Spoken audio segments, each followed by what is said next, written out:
السلام علیکم ورحمۃ اللہ وبرکاتہ۔ بسم اللہ الرحمن الرحیم۔ ناظرین، آج ہم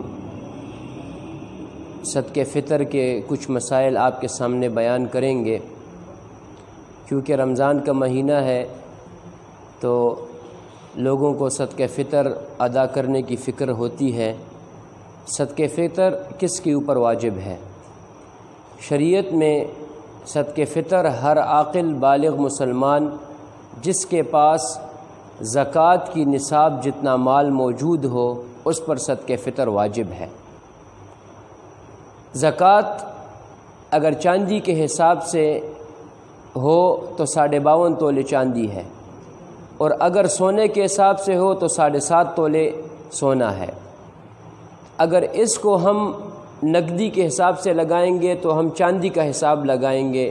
52.5 تولے چاندی کا حساب لگا کر اتنے پیسے اگر کسی کے پاس موجود ہوں، خواہ اس پر سال گزرا ہو یا نہ گزرا ہو، اس شخص پر صدقہ فطر واجب ہے۔ اگر اسی طرح عورت ہے اور وہ مالدار ہے، اس کے پاس زکوٰۃ کے نصاب جتنا مال موجود ہے تو اس پر بھی صدقہ فطر واجب ہے، چاہے یہ مال تجارت کا ہے یا تجارت کے علاوہ اور کسی چیز کا ہے، لیکن اس کے پاس عید کے دن صبح صادق تک یہ مال موجود ہے تو اس کے اوپر صدقہ فطر واجب ہے۔ باپ کے اوپر اپنے نابالغ بچوں کا اور وہ بچہ جو مجنون ہے، پاگل ہے، ان کا صدقہ فطر دینا باپ کے اوپر واجب اور لازم ہے۔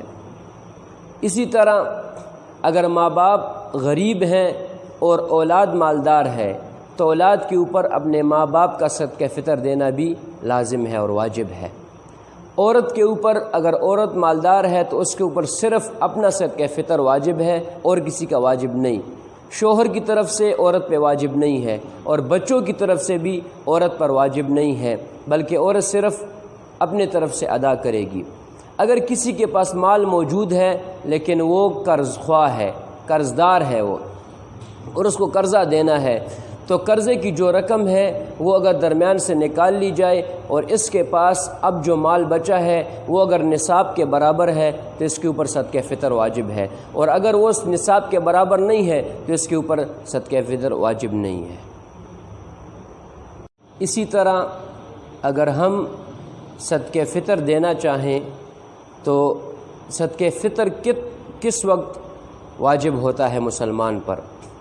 صدقہ فطر عید کے دن، عید الفطر کے دن صبح صادق کے بعد واجب ہو جاتا ہے۔ عید کی نماز سے پہلے دینا واجب ہے۔ اگر آپ نے رمضان میں کسی وقت صدقہ فطر ادا کر دیا تب بھی ادا ہو گیا، قبل الوقت بھی آپ صدقہ فطر دے سکتے ہیں، لیکن اگر عید کی نماز ہو گئی آپ نے صدقہ فطر ادا نہیں کیا تو یہ معاف نہیں ہوتا۔ یہ قرض کی طرح ہے، یہ آپ کو جس وقت بھی ہو آپ کو ادا کرنا پڑے گا۔ اسی طرح صدقہ فطر کی مقدار اگر آپ گندم کے حساب سے لگائیں تو نصف سا ہے، نصف سا تقریباً پونے 2 سیر ہے۔ آپ احتیاطاً 2 سیر کے حساب سے دے سکتے ہیں۔ ہمارے علاقے کے حساب سے یعنی پشاور کے حساب سے تقریباً نصف سا جو گندم ہے وہ تقریباً کچھ کم 100 روپے کی بنتی ہے، تو اگر آپ احتیاطاً 100 روپے دے دیں تو آپ کا صدقہ فطر پورا ہو جائے گا۔ اسی طرح اگر آپ جو کے حساب سے دینا چاہیں تو پھر آپ کو پورا 1 سا دینا پڑے گا، اور اسی طرح اگر آپ کشمش، پنیر یا کھجور کے حساب سے دینا چاہیں تو آپ کو پھر پورا 1 سا دینا پڑے گا، اور اس کی پھر آپ حساب لگا لیں، جتنی مقدار ہو اسی مقدار سے آپ ادا کر سکتے ہیں۔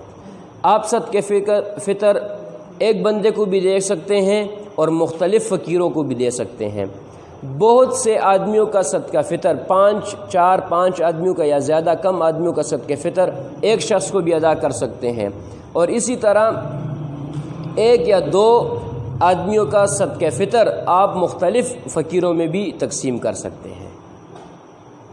صدقہ فطر کس کو ادا کرنا چاہیے؟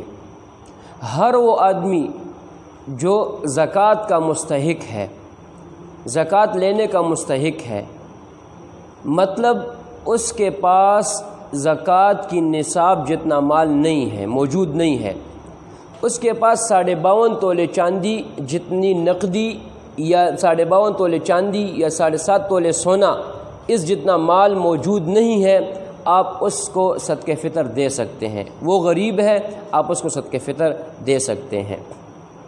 صدقہ فطر بعض افراد ایسے ہیں جس کو آپ صدقہ فطر نہیں دے سکتے۔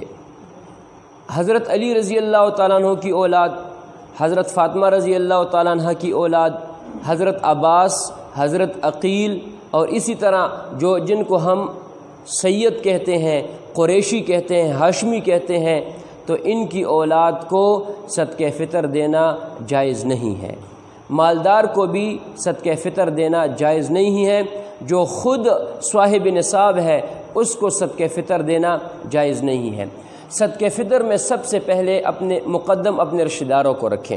رشتہ داروں میں آپ اپنے والدین، اپنے دادا، نانا، دادی، نانی، پردادی، پڑنانی، پردادا، پڑنانا، ان کو نہیں دے سکتے، جو آپ کے اصول ہیں۔ اسی طرح جو آپ کے فروع ہیں، آپ کے بچے، آپ کی بچی، آپ کے پوتے اور پڑ پوتے، ان کو آپ زکوٰۃ اور سرسایہ یعنی فطرانہ آپ ان کو نہیں دے سکتے۔ اسی طرح خاوند اپنی بیوی کو فطرانہ نہیں دے سکتا، کیونکہ بیوی کا مال خاوند کا ہی ہوتا ہے، تو بیوی کو دینے کا مطلب یہ ہے کہ آپ نے وہ فطرانہ خود اپنے آپ کو ہی دے دیا۔ اسی طرح آپ اپنی بہن کو دے سکتے ہیں، وہ شادی شدہ ہے یا اس کا خرچہ علیحدہ ہے، آپ اس کو دے سکتے ہیں۔ اسی طرح ماموں کو، اپنے چچا کو، اپنے بھائی کو جو آپ سے علیحدہ ہے، شادی شدہ ہے، یا شادی شدہ نہیں ہے لیکن آپ سے اس کا خرچہ علیحدہ ہے، آپ اس کو دے سکتے ہیں جو مستحق ہے۔ امام کو تنخواہ میں صدقہ فطر دینا جائز نہیں ہے۔ اگر امام غریب ہے، مستحق ہے، تو آپ اس کو دے سکتے ہیں، لیکن صدقہ فطر میں سب سے مقدم اپنے رشتہ داروں کو، اس کے بعد جو دینی مدارس کے طلباء ہیں یا دیندار نیک لوگ ہیں ان کو مقدم کرنا چاہیے۔ امام کو تنخواہ میں، اسی طرح آپ کے پاس مزدور ہے تو مزدور کو مزدوری میں، یا آپ کا نوکر ہے تو نوکر کو اس کی تنخواہ میں صدقہ فطر دینا یہ جائز نہیں ہے، بلکہ اس کو تنخواہ اپنی علیحدہ دینی ہے، مزدوری علیحدہ دینی ہے، اور اس کے علاوہ پھر آپ نے صدقہ فطر ادا کرنا ہے۔